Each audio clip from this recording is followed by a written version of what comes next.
Hello again, everybody. Hope we're all doing really well. All right, today we are going to continue with the cosmological argument for God's existence. And we're going to be talking about the Kalam cosmological argument for God's existence. So this argument is intended to show that God exists, right? The distinction, recall, between Kalam cosmological arguments for God and non-Kalam cosmological arguments for God's existence is that Kalam arguments have as a premise that the universe has a beginning. So they have to be committed to that premise. So a little bit of overview of the history. So Kalam actually means speech. So this is an argument for God speaking the world into existence, say. So this argument has its origins in the Muslim world, the medieval Muslim world, and it's taken up today primarily by William Lane Craig. And there's a YouTube video there if you're just interested in hearing more about how this argument has grown. So this argument is probably more than 800 years old, or at least various versions of it are. And so we're going to just dive right into it. So let's see. So here's the argument. It's shorter than the last argument, which is probably good. So whatever begins to exist had a cause. The material universe began to exist. So there's the key premise that makes it a Kalam cosmological argument. And then P3, the material universe has a cause, or must have had a cause. The best explanation for that cause is God.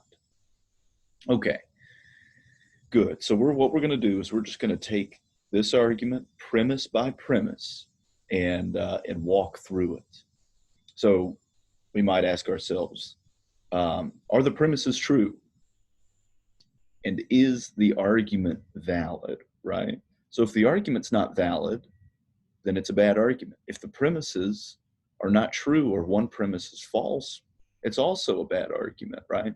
So we might wonder, okay, the person that's going to propose this argument, why do they think that the premises are true? And why do they think it's valid? All right. So let's start with premise one.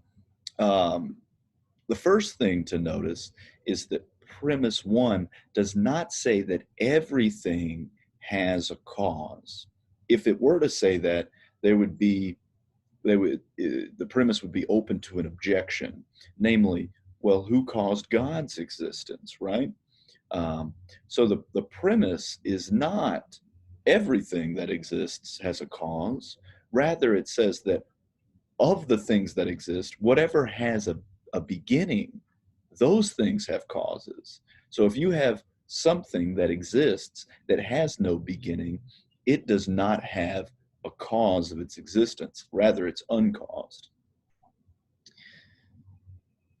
So everything that has a beginning also has a cause with it. This is a very intuitive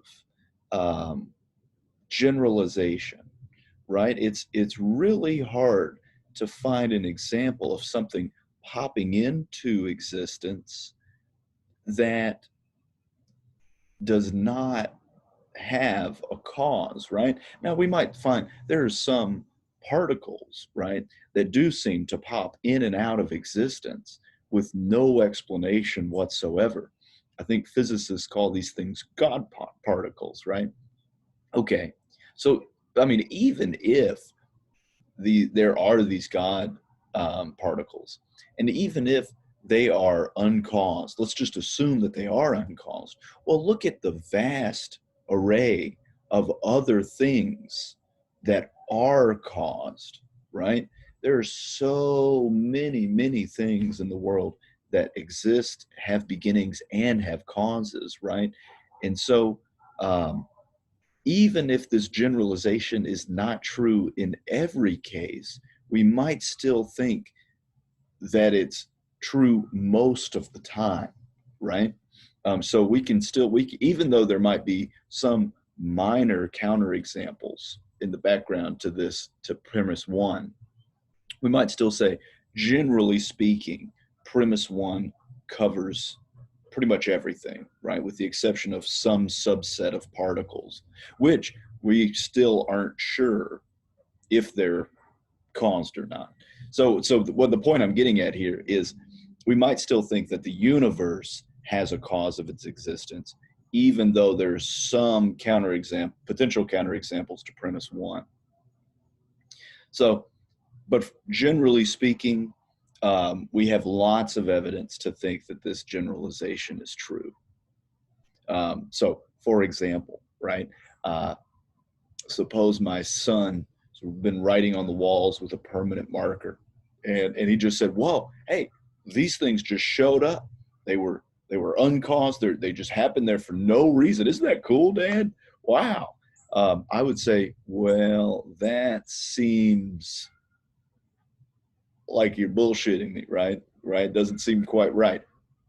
They do have a cause, right? Because you put them there, like you drew them on the walls. They didn't just pop into existence out of nothing. Okay. So we get some objections here. I'm sorry, the I can't read the top part here. So we get an objection on the floor to premise one.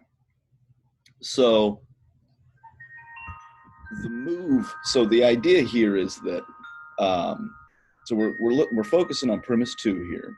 We're thinking about whether or not the universe itself has a cause of its existence, right? So some people want to say, well, the universe doesn't have a cause of its existence. Rather, it just exists. It just is, right? And we might also think back to Hume's fallacy of composition. So everything in the universe has a cause of its existence, right? Everything in the universe that has a beginning has a cause of its existence. So that means that the universe, as the composite of all of those things, must also have a cause of its existence. Okay, well, we fall into the problem of, or the fallacy of composition there. If all the parts have a characteristic, it doesn't necessarily follow that the whole will also have that characteristic. So this is a problem from the jump from premise one to premise two. But we might say, okay, what seems more likely, right? Is it more likely that the universe was caused or the universe was uncaused? So let's take a small empirical case, right? Suppose I lose my arm. And all of a sudden it grows back. It just kind of shoots back in. Oh, my arm's back. Wow. We might have, there are three explanations here. Might say that there's some natural cause to my arm growing back. Might say that there's potentially supernatural cause to my arm growing back. Maybe it's a miracle. Or we might say that there is no cause at all for my arm. For no reason, right? It just came back into existence. It grew back for no reason. Now, which one is the most improbable? Well, an atheist philosopher will probably say the supernatural cause. But we might think that number three, that there is no cause at all, perhaps that's the most improbable one. So if it's intuitive, right? If it feels intuitive that we need to say that there's a cause to my arm growing back, well, we might also be intuitive to say that that the universe too has a cause. All right, let's think more about premise two.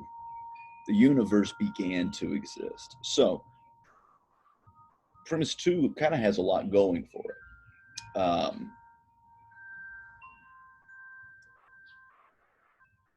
premise two is saying that the universe is not an infinite number of time or an infinite amount of time, like old, right? It's saying that there was a time where the universe did not exist. The universe began to exist and continues to exist today and will cease to exist, right? As opposed to an infinite amount of time going into the future and into the past. Um, there's a lot of empirical support for this claim. So the Big Bang Theory, right? The Big Bang Theory seems to have this implication that there is an origin story to the universe, right? Um, and so the religious connections and scientific connections between the Big Bang Theory and religion, right, were identified very, very quickly. Because before the Big Bang Theory, many scientists wanted to say that the universe is an uh, infinite, has existed for an infinite amount of time. That's what I'm trying to say. And so they rejected that the universe had an origin or a beginning. Okay, so even though the Big Bang Theory has largely seemed to support some of these religious intuitions, namely that the universe had an origin, that like things began at a certain point in time, um, there have been competing models of the origin of the universe. So we have these what are called big bangs and big crunches. So perhaps the Big Bang Theory is just um, one period of expansion, and preceding that there was a crunch, so the universe contracted and then grows back again, right? And perhaps the universe just does that over and over and over, infinitely, right? So the Big Bang was just one bang among many bangs. And I'm no scientist, so don't hold me to all this stuff. But the idea here is that, well, maybe we have some reason to reject premise two. There's a competing scientific model available that doesn't have to explain the origins of the universe using a beginning, right? And so that would give us some reason to think that premise two is false.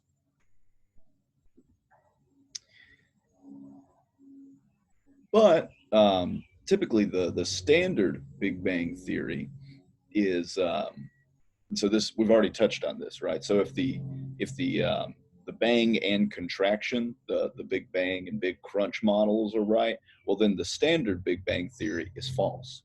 Um, and so, I mean, it could be that the standard Big Bang theory is false.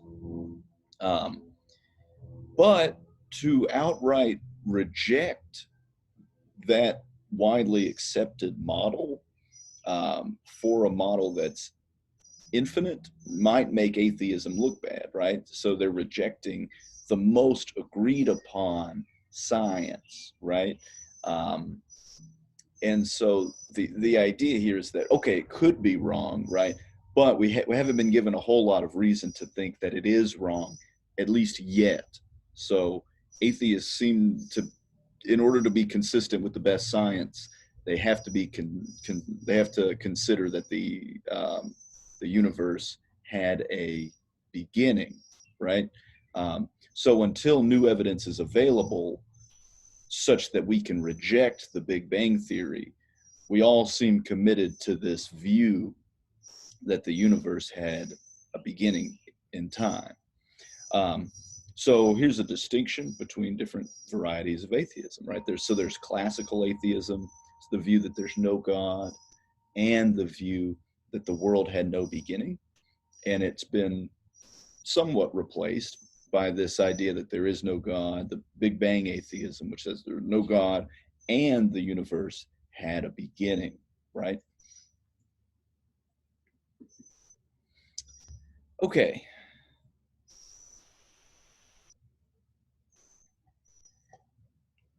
So, as I've already noted, um, our best science changes all the time, right? It could be that the Big Bang Theory is proven false, or at least shown to be false. And and if that's the case, and it's replaced with a standard model that shows that the universe is infinitely old, right? It would be nice to point to some philosophical arguments for premise two. So I'm going to talk about two of these arguments to think that premise two is true. Okay, so this first argument says that it is impossible for any infinite set of things to actually obtain in reality, right? Okay, so so we might say, in theory, a rope can be cut up into an infinite number of pieces, right? You can always, if you take the rope, you can cut it in half. And when you have that rope, you can cut that rope in half. And when you have that rope, you can cut that rope in half. In theory, you can keep cutting the rope, right? There's always going to be a little tiny piece of rope that can be cut in half, right? Infinitely. Okay, that's in theory. However, in practice, it is not possible for an infinite set of things to exist, right? The idea is that we could never have an actual number that reaches infinity, right? We can always just add one more.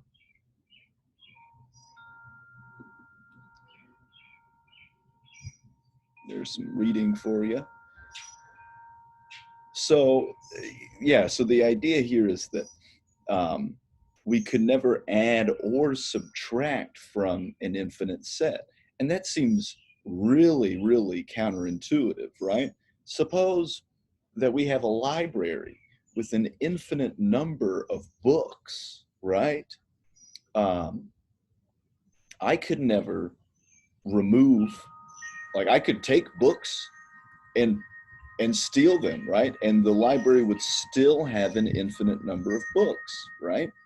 I could open up every book and take the first 10 pages out and start binding those together and making new books and adding new books into the library, right? I could write a book and put it in the library.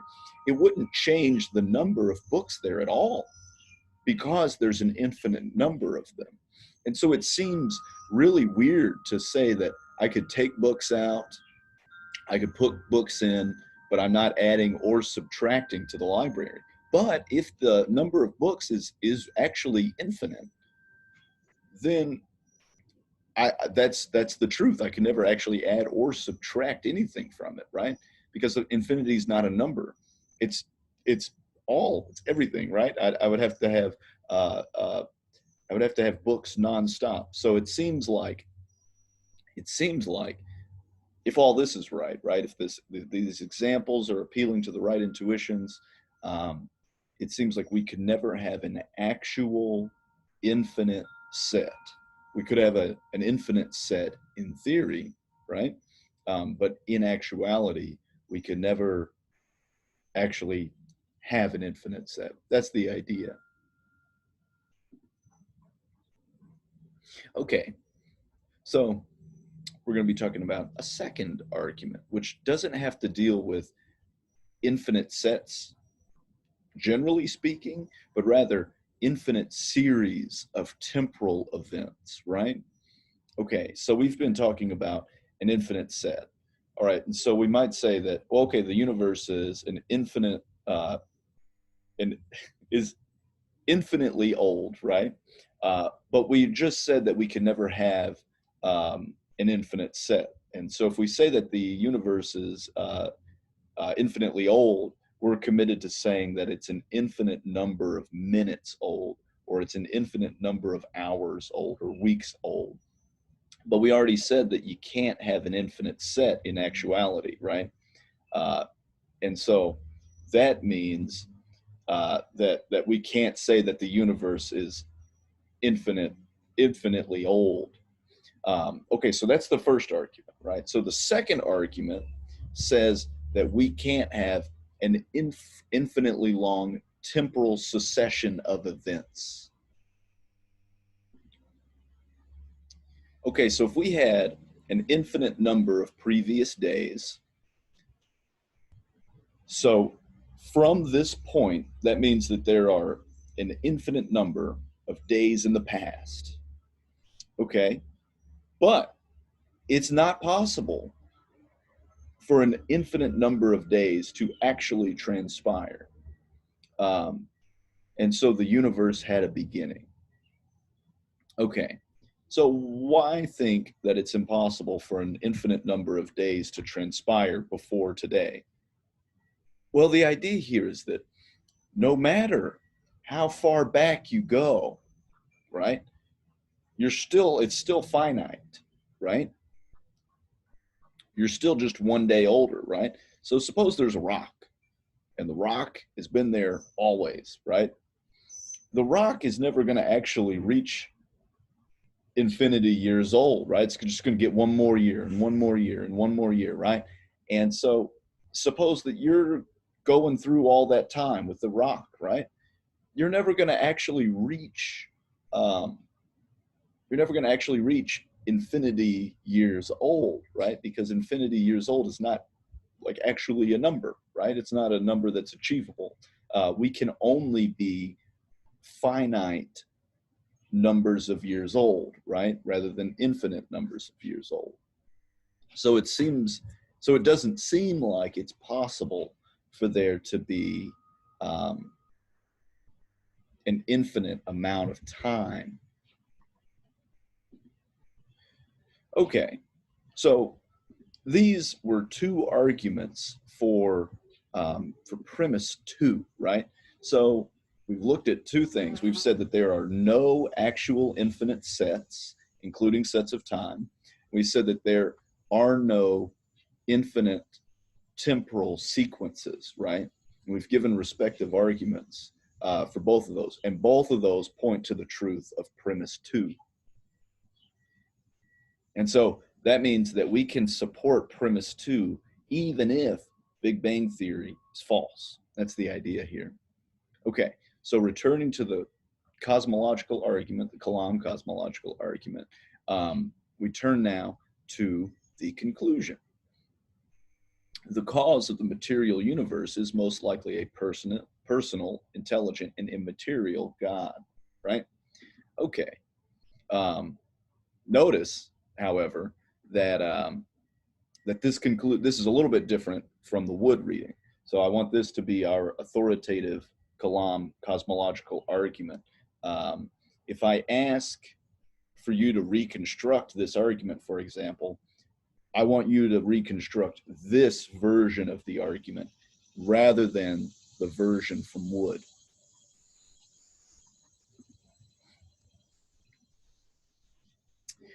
So we might say, well, okay, we know that something had to cause the universe to exist. Um, but what can we say anything about it? What are the kinds of attributes that that thing would have to have in order to cause everything to exist, right? Um, who or what would it be, right? Um, so it could be any number of explanations, right? It could be God. It could be something um, that is, uh, some kind of being that is external to the universe but finite in these various ways, right? And it could be um, any number of different things, right? So how do we get to? We have a cause of the universe, right? To this jump that is probably a god. Well, theists want to say that okay, most of the things that we can point to are um, things that are inside of the universe, right? But if we're talking about the beginning of the universe, we have to talk about something that is immaterial, right? Because all material things exist within space and time, which is our universe, right? It can't be temporal. It's got to be something that is eternal or outside of time, right? Um, and so this thing has to be outside of time, kind of as we know it, because everything that's in time exists within the universe, right? And so we also have to say that this thing is powerful enough to create a universe or cause a universe, generally speaking. And we look at the universe that we live in, right? We see order, we see structure, we see minds, we see all of this organization. So that leads us to think that the thing that started the universe was intelligent enough to create things with a certain kind of design, right? Uh, all of this seems to at least suggest the plausibility of the conclusion of the Kalam cosmological argument.